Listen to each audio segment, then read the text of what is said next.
தீர்த்தமலை பக்கத்தில் அகஸ்தியர் ஆசிரமம் இங்கே இருக்குது. இப்போ அவங்க பிடிச்சிருக்கிறதா ருத்ராட்ச மரம் இங்கே இருக்குது. ஆனால் இப்போ வந்து காய் இல்லை, ருத்ராட்ச காய் கீழே இருந்தது மட்டும் ஒரு 10-12 காய் பொறுக்கணும்.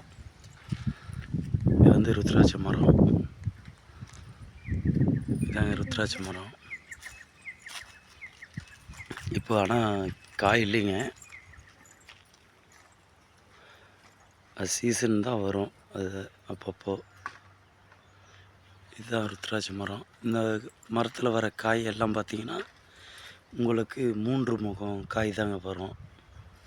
அதை விட்டிங்கன்னா கோயிலுக்கு பின்னாடி ஒரு மரம் இருக்குது, அதில் வந்து பார்த்திங்கன்னா 5 முகம் காய் வருங்க.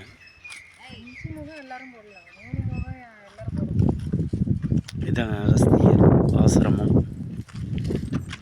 கோவில். கேட்டு மூடி இருக்குது, கேட் மூடி இருக்குது.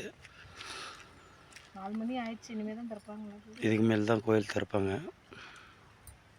சரிங்க, ஓகே கைஸ்.